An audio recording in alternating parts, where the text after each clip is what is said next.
اس نے کہا، روم کے بادشاہ نے، بندہ ضائع کرنے والا نہیں، وزیر نے کہا بادشاہ سے، اس نے کہا کیا کریں؟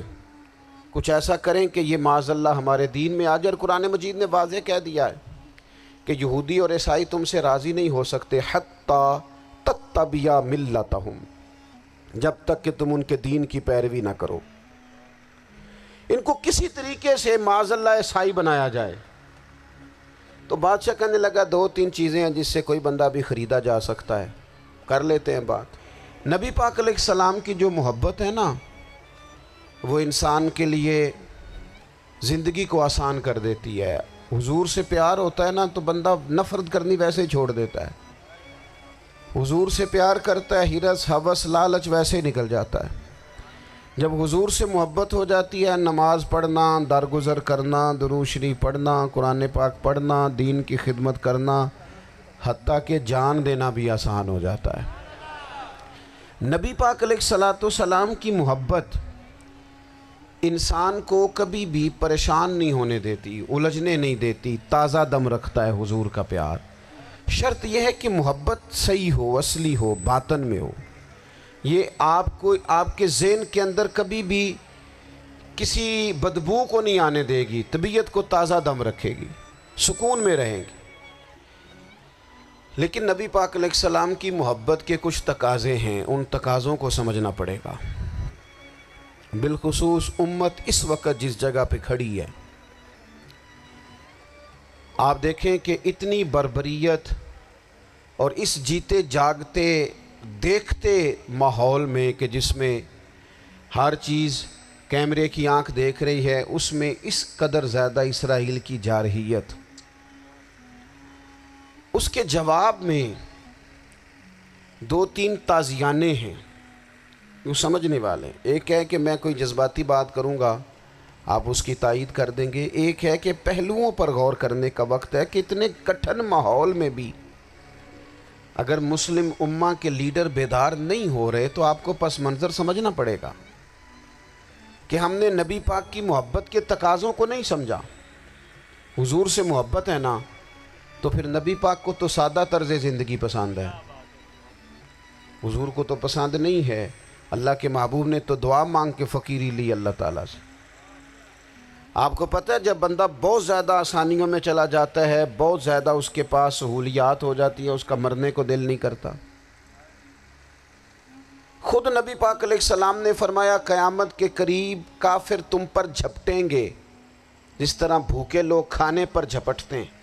حضور کیوں، ہم تھوڑے ہوں گے؟ فرمایا نہیں، تمہیں دنیا سے محبت ہو جائے گی اور موت تمہیں بری لگے گی۔ اتنے بڑے بڑے بنگلے، عالی شان محلات، کس کا چھوڑ کے مرنے کو جی چاہتا ہے معاذ اللہ۔ نبی پاک کی محبت کا تقاضا سمجھو، ایسا نہیں کہ وہاں دولت آئی نہیں۔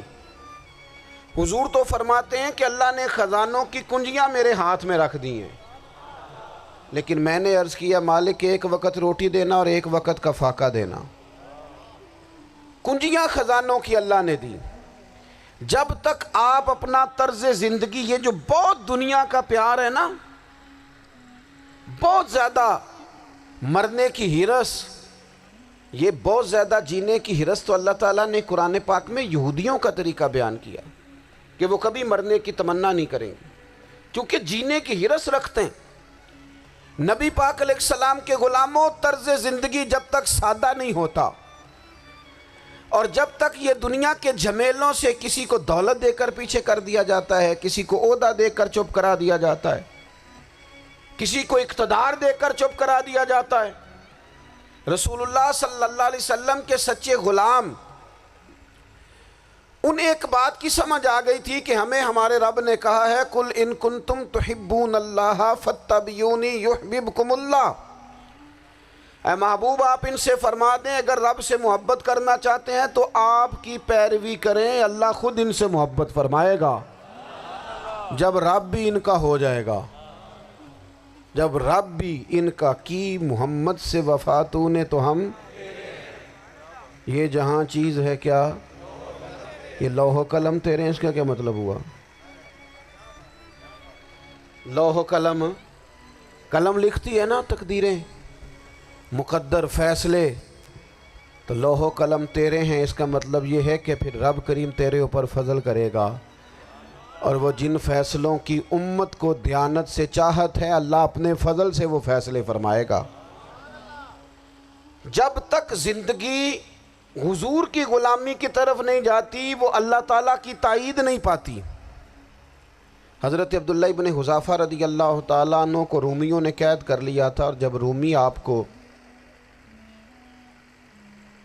قید کر رہے تھے، پکڑ رہے تھے، جنگ میں کچھ موڑ ایسا آ گیا کہ بظاہر مسلمانوں کے قدم پیچھے ہٹ رہے تھے، تو 1000 آدمی نے 100 آدمی نے مل کے آپ کے گرد گھیرا ڈالا اور بڑی مشکل سے آپ کو گرفتار کیا۔ جب بادشاہ کے سامنے لے گئے نا تو بادشاہ سے اس کا سپہ سالار کہنے لگا کہ بندہ ضائع کرنے والا نہیں، یہ بات سمجھیں آپ، ہماری طبیعت کے مطابق جو بندہ پورا نہیں اترتا ہم ضائع کر دیتے ہیں۔ حالانکہ اگر آپ کو مخالف صف میں بندہ کام کا نظر آئے تو آپ غور فرمائیں کہ یہ ہمارے قافلہ محبت میں کیسے شامل ہو سکتا ہے، اس کے لیے جد و جہد کریں تاکہ اس سے کام لیا جا سکے۔ اس نے کہا، روم کے بادشاہ نے، بندہ ضائع کرنے والا نہیں، وزیر نے کہا بادشاہ سے، اس نے کہا کیا کریں، کچھ ایسا کریں کہ یہ معاذ اللہ ہمارے دین میں آ جائے۔ اور قرآن مجید نے واضح کہہ دیا ہے کہ یہودی اور عیسائی تم سے راضی نہیں ہو سکتے حتی تتبع ملتہم، جب تک کہ تم ان کے دین کی پیروی نہ کرو، ان کو کسی طریقے سے معاذ اللہ عیسائی بنایا جائے۔ تو بادشاہ کہنے لگا 2-3 چیزیں ہیں جس سے کوئی بندہ بھی خریدا جا سکتا ہے، کر لیتے ہیں بات۔ اس نے سب سے پہلے حضرت عبداللہ ابن حذافہ سے کہا کہ جتنے پیسے آپ کہیں گے آپ کو ملیں گے، آپ اس دین میں آ جائیں معاذ اللہ۔ تو حضرت عبداللہ ابن حذافہ نا، کچھ لوگ بڑے سیانے ہوتے ہیں، بردبار ہوتے ہیں، بعض باتوں پر غصہ نہیں کرتے، ہنستے ہیں۔ حضرت عبداللہ ابن حذافہ ہنس پڑے، فرمانے لگے تجھے کس نے بادشاہ بنایا، تو بڑا بیوقوف آدمی ہے۔ اس نے کہا کیا مطلب؟ فرمانے لگے نادان، میں تو تلوار لے کے میدان میں آیا ہوں، مجھے دولت کمانی ہوتی میں تجارت کرتا، میں تجارت نہیں کر رہا، میں تو شہادت کے لیے نکلا ہوا ہوں، اور تو مجھے کہہ رہا ہے پیسے لے لے، کو عقل کی بات کر۔ اس نے دوسری بات کی، اس نے کہا کہ میں بادشاہ ہوں، میرے نیچے جتنے بھی عہدے ہیں، وزیر، مشیر، وزیر خزانہ، جو آپ عہدہ کہیں گے آپ کو دے دیا جائے گا، آپ اس طرف آ جائیں۔ تو حضرت عبداللہ ابن حذافہ کہنے لگے پھر کہتا ہوں تو بڑا نادان ہے۔ فرمانے لگے میں حضور کا صحابی ہوں، اور صحابی ہونے سے بڑا عہدہ دنیا میں ہے ہی کوئی نہیں۔ صحابہ وہ صحابہ جن کی ہر صبح عید ہوتی تھی، خدا کا قرب حاصل تھا، نبی کی دید ہوتی تھی۔ کہا تو مجھے لالچ دے رہا ہے۔ اب انہوں نے ایک نئی چال چلی۔ وزیر کہنے لگا کہ میں ایک اور طرح سے معاذ اللہ کوشش کرتا ہوں پگھلا دینے کی۔ آپ اندر کمرے میں قید تھے تو وہاں ایک خاتون کو بنا سنوار کر بھیج دیا گیا۔ دوستو یاد رکھنا، تگڑا اور مضبوط جوان پتہ کون ہوتا ہے؟ جس کی نظریں پوری طرح اس کے کنٹرول میں ہوں، یہ علامت جوانی ہے۔ جس آدمی کا پوری طرح، 2 لوگ دنیا میں کبھی کوئی کارنامہ سر انجام نہیں دے سکتے، ایک جو حرام کھاتا ہو، ایک جس کی نظر ناپاک ہو۔ محمد بن قاسم جب یہاں آئے تھے نا تو ایک دن بڑے پریشان تھے، تو ایک بزرگ کہنے لگے آپ کیوں پریشان ہیں؟ کہنے لگے راجہ دہر سے مقابلہ ہے، اور ہماری فوج تو سندھ کے رستے بھی نہیں جانتی، زبان بھی نہیں جانتی، لڑیں گے کیسے؟ 2-4 دن کے بعد ان بزرگوں کی دوبارہ محمد بن قاسم سے ملاقات ہوئی تو بڑے خوش تھے۔ کہا اب آپ کیوں خوش ہیں؟ کہنے لگے وہ میرا مقابلہ نہیں کر سکتا، میں نے تحقیق کر لی ہے۔ کہا کیوں؟ کہنے لگے نظر کا گندہ ہے، اور جو نظر کے گندے ہوتے ہیں وہ میدانوں میں ٹھہرا نہیں کرتے۔ میدان کے لیے نکلنے کے لیے پاک جوانی کی ضرورت ہوتی، تطہیر مزاج ہونا ضروری ہوتا ہے، پاکیزہ افکار اور سچی اور سچی ستھری سوچوں کا ہونا ضروری ہوتا ہے۔ اس لیے فرمایا کہ میرا مقابلہ نہیں کر سکتا۔ حضرت عبداللہ ابن حذافہ کمرے میں تھے، تو وزیر کی بیٹی اندر سجی سنوری پہنچ گئی. جیسے ہی آپ نے اس کفر کی چال کو دیکھا تو تیمم کر کے نفل شروع کیے. وہ ساری رات بیٹھی رہی. رب کا بندہ ساری رات عبادت کرتا رہا. عبادت بڑا سہارا ہے، مصلی بڑا سہارا ہے اللہ کے بندوں. صبح دروازہ کھولا، وزیر نے اپنی بچی سے پوچھنا چاہتا تھا رزلٹ کیا نکلا، تو وہ کہنے لگی پیچھے ہٹ جا، اب تیرا میرا تعلق کوئی نہیں، میں نے نبی پاک کا کلمہ پڑھ لیا. اس نے کہا میں نے بھی زمانہ دیکھا ہے، پر یہ کیا لوگ ہیں، کستوری کے بنے ہوئے، سندل سے دھلے ہوئے، کہ میں ساری رات کمرے میں رہی اور 100 اور 1000 آدمی جس جوان کا مقابلہ نہ کر سکے، اتنا طاقتور جوان کمرے میں رہا اور اسے نظر اٹھا کے نہ دیکھا. او کچا رنگ للاری والا جڑا چڑھدا تے لیندا رہندا ہے، اے عشق تیرے دا رنگ محمد چڑھیا پھر نہیں لیندا. میں نے کہا ایک دفعہ نظر اٹھا کے نہیں دیکھا، کمال ہو گئی. اتنے بڑے لوگ، اتنی بڑی سعادت مندی، فیروز بختی، معاملہ فہمی حد ہو گئی. اللہ اکبر. دوستو، بادشاہ جب پوری طرح ہار گیا نا، اس نے کہا مار دو. تیل گرم کیا ایک کڑاہی میں، اور جب آپ کو اس میں ڈالنے لگے تو آپ کی آنکھوں میں آنسو آ گئے.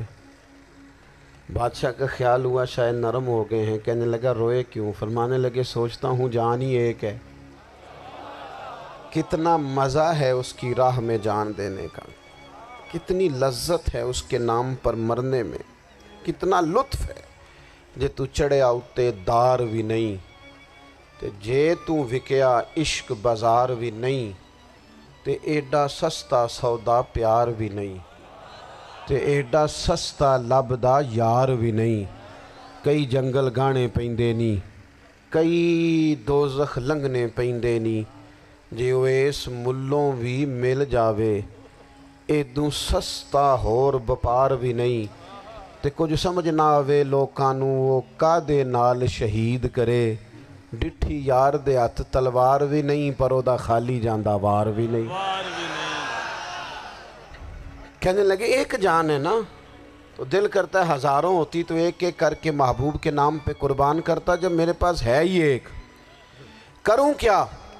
حضرت عبداللہ ابن حذافہ رضی اللہ تعالیٰ عنہ جب روئے اور بادشاہ نے یہ بات سنی تو بادشاہ اٹھ کے کھڑا ہو گیا. سارے وزیروں مشیروں کو کہنے لگا تم نے کہا تھا نا بندہ ضائع کرنے والا نہیں، یہ بھی ضائع کرنے والا نہیں. کہنے لگا میرا ماتھا چومو، تم جیسے لوگوں کو قتل نہیں کرنا چاہیے، آزاد کرنا چاہیے. عزیز، اپنی زندگی سے نا یہ بہت زیادہ ہرس، ہوس، طمع، اور یہ کسی بات کی بھی ہو، ہرس صرف پیسوں کی نہیں ہوتی ہے، شہرت کی بھی ہوتی ہے. یہ بیماری انسان کو اقتدار کی بھی ہوتی ہے، تعریف کی بھی بیماری ہوتی ہے.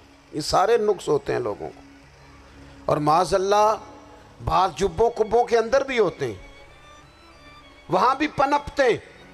اپنی زندگی جب تک اس سادگی میں نہیں لاؤ گے جو رسول پاک نے عطا فرمائی ہے. جب لوگ آسانیوں میں پوری طرح الجھ گئے تو پھر وہ دور ہوئے اور کفر چڑھ گیا. دوسری بات، اللہ کے محبوب صلی اللہ تعالیٰ علیہ وسلم کی محبت ہم سے تقاضا کرتی ہے کہ ہم اس مشن کے لیے کام کریں جس مشن کے لیے رسول پاک نے کام فرمایا ہے. ہم سارے کام بڑی مضبوطی سے، سوچ سمجھ کے، تدبر سے، حکمت سے، تقاضوں کو مد نظر رکھتے ہوئے کرتے ہیں. سارے کام. دین کے کام میں ہمارا مزاج نہیں ہوتا، او ہو جائے گا جی، آپ بسم اللہ پڑھیں جی، شروع کریں جی. آپ تقاضوں کو سمجھیں، چیزوں کو دبائیں نہیں، چیزوں پر غور کریں. کسی کے ذہن کی سطح پر سوال ابھرتا ہے، اس کا تسلی بخش جواب دیں. اپنی زندگی میں دین کے کام کے لیے اپنے آپ کو وقف کریں. اور دین کے کام کے بہت سارے پہلو ہیں. ہزاروں لوگوں کو قرآن پاک ٹھیک پڑھنا نہیں آتا، ہزارہا لوگ ہیں جو قرآن مجید کے مطالب سے آگاہ نہیں ہیں، دین کی بنیادی ضروریات سے لوگ نابلد ہیں. میں آپ کو کس طرح یہ بات سمجھاؤں کہ ہزاروں کی تعداد میں طلاقیں اس لیے ہوتی ہیں کہ مردوں کو طلاق کے مسئلے نہیں آتے. انہیں پتہ نہیں ہے کہ مجھے حقوق زوجین کے معاملے میں کیسے چلنا ہے. ڈھیر سارے گھروں میں تباہی اس لیے ہے کہ تربیت اولاد کا دینی منہج ہمیں نہیں پتا. اپنا حصہ ملائیں دین کے کام میں. ایک آدمی کو اگر تو نمازی کرنے میں کامیاب ہو گیا تیری زندگی بدل گئی. وہ دین بیزار لوگ جو ہمارے بیچ بیٹھ کے ہماری نوجوان نسل کو پگڑی اور داڑھی کا نام لے کے بنیادی طور پر دین سے دور کرتے ہیں، ایسے نوجوانوں کو دین کا پیغام محبت دے کر دین کے قریب کرنا ہماری ڈیوٹیوں کا حصہ ہے. ہمیں ذمہ داری کا احساس کرنا پڑے گا، ہمیں یہ خاص قدم اٹھانا پڑے گا، توجہ دینی پڑے گی. مساجد، مدارس، میں آپ سے عرض کروں اتنی ڈٹ کے مخالفت ہوتی ہے نا مدرسوں کی، اتنی ڈٹ کے. میں ادارہ چلاتا ہوں، اس کے چلانے میں جو مشکلات ہیں وہ تو ہم بتا نہیں سکتے آپ کو، اس لیے کہ میری قوم، میرا اس قوم سے تعلق ہے جو نعت خواں امیر کرنا چاہتی ہے، مدرسے نہیں. ہاں نقیب خطیب پیدا کرنا چاہتی ہے، شعر و شاعری کی زندگی کو پروان چڑھانا چاہتی ہے. فقط ہمارا ان لوگوں سے تعلق ہے جو لاکھوں کروڑوں روپیہ محافل پہ لگائیں گے، اور قاری صاحب بیچارے اگر مسجد کا کوئی ہونے والا کام کسی وقت بتا دیں گے تو وہ بڑی مشکل آ جائے گی ان کے لیے. یہ کیسے ہو سکتا ہے، آپ نے یہ ڈیوٹی بتا دی. مدارس اور جتنا اہم رول دین کو پھیلانے میں مدارس اسلامیہ کا ہے، اتنی زبردست. لوگوں کا خیال ہوتا ہے میری طرح کے لوگ شاید کام کرتے ہیں، ڈیوٹی کرتے ہیں. یہ 10-15 لوگ آپ کو نظر آتے ہیں جو آپ کو کہیں میڈیا پر یا ادھر ادھر ڈیوٹی کرتے، مخلص لوگ اپنی جگہ پہ، وہ بھی بڑا ہی کام کر رہے ہیں، جو میڈیا پہ آ کے بھی اخلاص سے اور درد دل سے کو دین کی، ان کی بھی کسی بات کی حوصلہ شکنی نہیں. لیکن ہزارہا اساتذہ جو مدارس میں بیٹھ کے پڑھاتے ہیں، جنہوں نے وہ سارے لوگ تیار، آپ سمجھ نہیں سکتے کتنا بڑا کام. حفظ کا استاد جو ہوتا ہے نا، اس کی ڈیوٹی 24 گھنٹے ہوتی ہے فجر سے پہلے، اور اس نے بچوں کو اٹھانا ہے. تنخواہ تو ہم انہیں دینا نہیں نہ چاہتے جی، تنخواہ نہیں دے دی انہوں نے. ہمیں مولوی امیر نہ ہو جانا، مولوی نو تے سوٹ بھی 27ویں والی رات دے ہے تاکہ کدھر سوان کے عید والے دن پا نہ لوے، چونکہ 27ویں تو بات تے درزی پھڑتا ہی کوئی نہیں. کیوں حضرت ایسے ہی ہے نا، اس وقت تو نہیں نہ لیتا. تو ہم چاہتے ہیں مولوی ہماری مرضی کے ہماری طرح کا سوٹ نہ پہن لے. مدارس کی مضبوطی آپ یہ دیکھ لیں، یہ صلاح الدین ایوبی کا تعلق بھلا کس چیز سے تھا؟ غوث اعظم کے مدرسے سے. حضور غوث اعظم کے مریدوں کی جماعت اس کے ساتھ شامل تھی. کون لوگ تھے جنہوں نے مدارس سے فیض پایا؟ رازی اور غزالی، حضور غوث اعظم، خواجہ اجمیر، یہ سب لوگ مدارس کے لوگ ہیں. کمزوریاں ہیں، غلطیاں ہیں، بہت ساری چیزوں کی اصلاح کی ضرورت ہے، لیکن یہ دین کا بہت بڑا قلعہ ہوتا ہے مدرسہ. لیکن اس کی مخالفت کی جاتی ہے. مجھے بتائیے اگر مدرسوں میں کمزوریاں ہیں تو کالجوں یونیورسٹیوں میں نہیں ہیں؟ ہم نے کبھی مخالفت کی ہے بند کر دو سارے؟ لیکن لوگوں کا جب خیال آتا ہے، جب ہمارے ایک سابقہ وزیر صاحب تھے سر راہ، کسی دعوت میں میری ان سے ملاقات ہو گئی تو انہوں نے کہا مدرسوں کا کردار کیا ہے آج کے ماحول میں؟ میں نے انہیں کہا کہ مختلف کورسز آپ کراتے ہیں نا، تو اس کے لیے پھر مختلف ویکینسیز ہوتی ہیں. جہاں بچوں کو مدرسے کا کورس کرایا جاتا ہے تو استاد بننا ہوتا ہے، اس نے خطیب بننا ہوتا ہے، مسجد کی ڈیوٹی کرنی ہوتی ہے. میں نے کہا آپ بالکل کوئی حکومت سرپرستی نہیں کرتی، لیکن اللہ کا فضل ہے. کبھی آپ نے حکومت سے سنی ہے جس میں جمعے والے دن مولوی نہ ملا ہو جمعہ پڑھانے کے لیے؟ کبھی آپ کو رمضان میں ایسی مسجد ملی ہے جس میں قرآن مجید سنانے کے لیے حافظ نہ ملا ہو؟ یہ ہو سکتا ہے کسی حافظ کو مسجد نہ ملے. تو مدارس کے ذمے جو کام تھا مدارس نے جم کے کیا ہے اور ڈٹ کے کیا اللہ کے فضل سے. اور مدارس کے لوگوں کو بھی کمزور نہیں پڑنا چاہیے، کبھی کسی وزیر، مشیر، مالدار کے روب میں نہیں آنا چاہیے، قطعاً نہیں.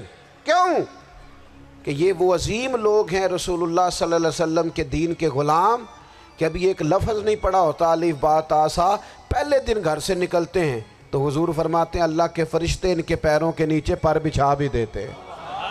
پہلے دن اتنا بڑا اعزاز ملتا ہے.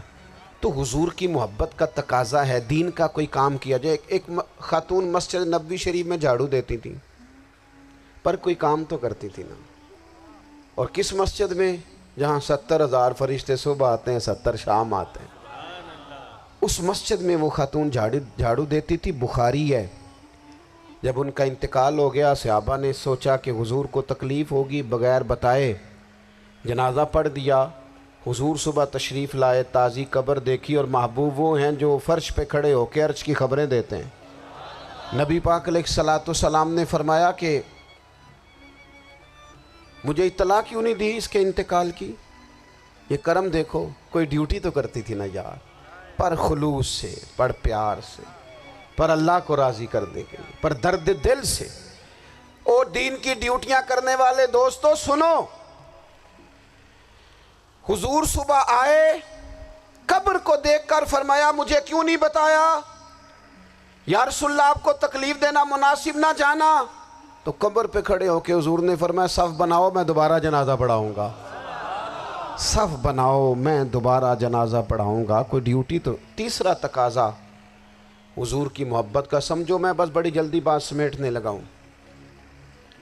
حضور کی امت سے پیار کرو، یہ نبی پاک کی محبت کا تقاضا ہے۔ حضور اس بندے سے بڑے راضی ہوتے ہیں جو حضور کی امت سے پیار کرتا ہے۔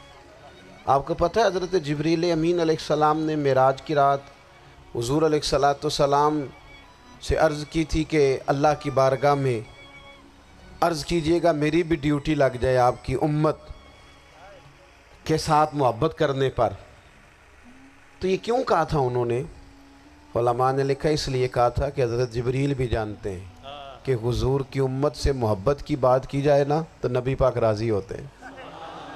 امت سے پیار کرو گے نا، امت سے، ایک صرف بات کا خیال رکھنا، عقیدہ برا ہو تو بات دوسری ہے، ورنہ میرے محبوب کی امت کا ایک ایک شخص جو مدینے والے کا کلمہ پڑھتا ہے، جو حضور کا غلام ہے، اس کے بارے میں اپنے دل میں گنجائش رکھنا، پیار رکھنا، وارفتگی رکھنا۔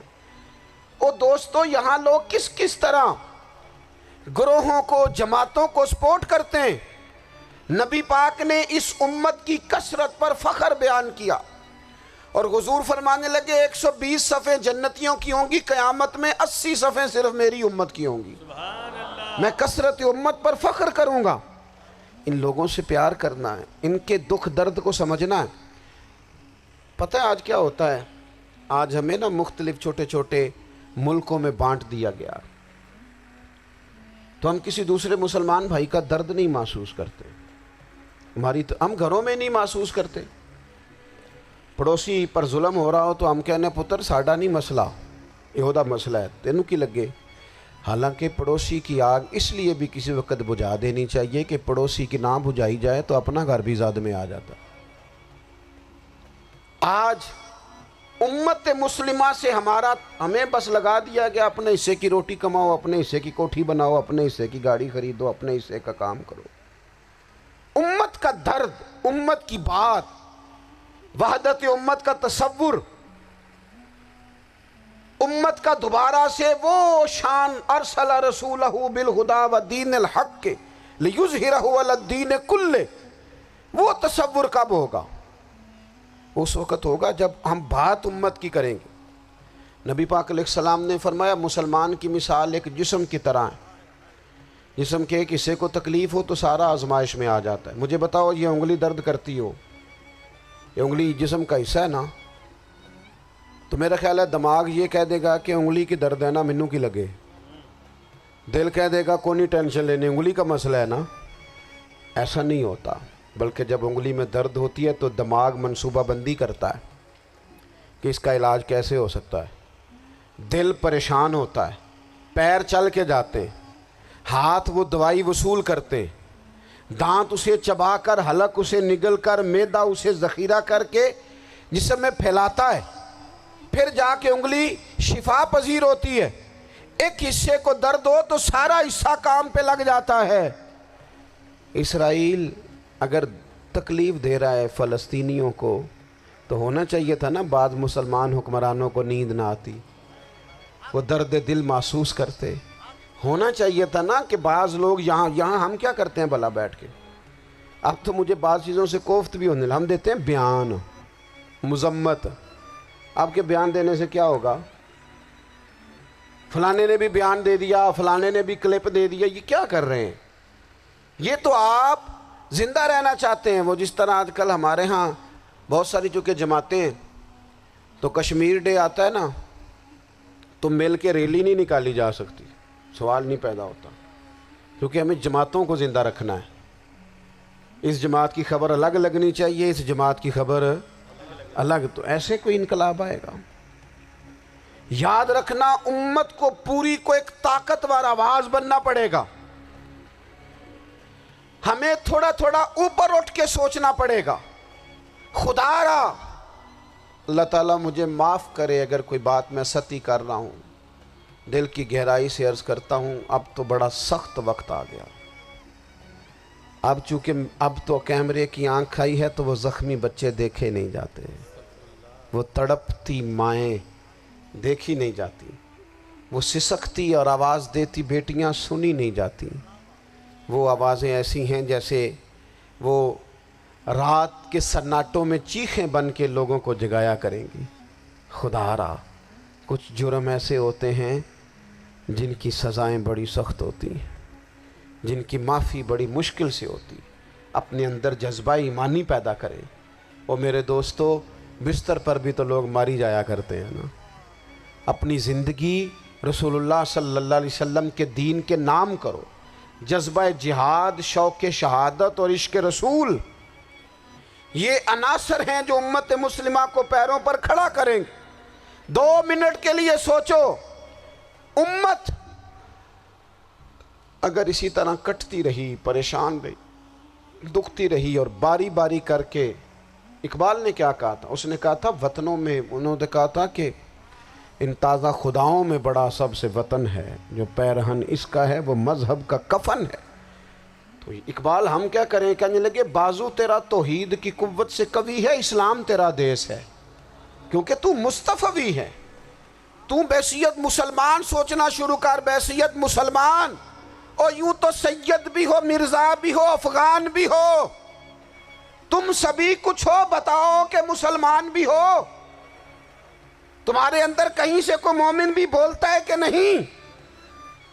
علاقائی تعصبات اور ملکی سرحدوں میں قید ہو جانے والوں, تم ایک نبی کی امت ہو.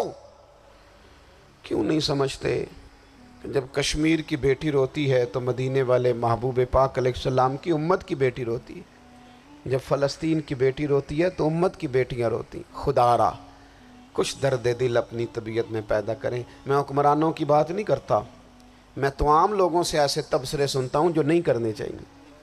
وہ نہیں جی نہیں, دوسرا رخ بھی دیکھو. عام آدمی اٹھ کے, عام لوگ بھی یہ خطرناک سوچیں اور ان سے خوفناک نتائج برآمد ہوں گے. تو 3 باتیں میں نے آپ کی خدمت میں عرض کی ہیں. ایک تو کوشش کریں اپنی زندگی کے اندر کہ زندگی کو سادہ کریں. پیسہ ضرور کمائیں لیکن پیسے سے پیار نہ کرو, پیار تو مدینے والے رسول سے کرنا. دولتیں, ہرس, ہوس, طمع, ان سے باہر آؤ. اور دوسری گزارش آپ کی خدمت میں یہ عرض کی ہے, کچھ نہ کچھ دین کا کام, اور اس میں بھی شہرتوں سے بچتے ہوئے, تصویروں سے بچتے ہوئے. میں ہر محفل میں شاید کہتا ہوں میری فوٹو آ رہی ہے اور لائیو آ رہا ہے اور فلاں ہو رہا ہے, لیکن اس محفل کا خوبصورت انسان وہ ہے جو سب سے پیچھے بیٹھا ہے. وہ کسی فوٹو کے لیے نہیں آیا. اور میں ڈھیر سارے لوگ دیکھ رہا ہوں, یہ جو آگے بیٹھ جاتے ہیں بعض اوقات 5, 7, 10 لوگ, یہ بڑی تصویر سازی کرتے ہیں, لیکن جو پیچھے بیٹھے ہوتے ہیں, جو پیچھے بیٹھے ہوتے ہیں ان کی کوئی فوٹو نہیں آتی. اور میں نے بہت سارے لوگوں کو دیکھا ہے کبھی موبائل کو ہاتھ بھی نہیں لگاتے, لیکن جن کے لیے آئے ہیں انہیں تو پتہ ہے نا کون کون آیا ہے. اور کچھ دین کے لیے کریں. اور تیسری گزارش آپ کی خدمت میں یہ ہے کہ امت بن کر بھی ضرور سوچیں اور امت کے دکھوں کا مداوع بھی کریں اور امت مسلمہ کا درد بھی اپنے سینے میں ضرور محسوس کریں. اللہ تعالی ہماری اس بزم کو. جی ایک بات اور سن لیں جی. نبی پاک علیہ السلام نے ارشاد فرمایا, لائیں جی, حضور سید عالم علیہ السلام نے ارشاد فرمایا کہ جب تک بندہ اللہ کے بندوں کی مدد میں رہتا ہے نا, اللہ بھی اس کی مدد کرتا رہتا ہے. یعنی اگر آپ امت کے لیے سوچتے ہیں, کوئی امت کے لیے فکر پیدا کرتے ہیں, کچھ امت کی سوچیں لاتے ہیں, تو اللہ بھی مدد فرمائے گا. اور یہ بات اچھی طرح یاد رکھیں, جب بھی بندہ کوئی ایسا کام کرتا ہے نا جو خالص اللہ کی رضا کے لیے ہو تو رب کی مدد ضرور آتی ہے۔ وَلَقَدْ نَصَرَكُمُ اللَّهُ بِبَدْرٍ وَأَنْتُمْ أَذِلَّةٌ، تو یہ کام کریں گے تو اللہ کی مدد بھی آئے گی۔ اللہ توفیق عطا فرمائے۔ وَمَا عَلَيْنَا إِلَّا الْبَلَاغُ۔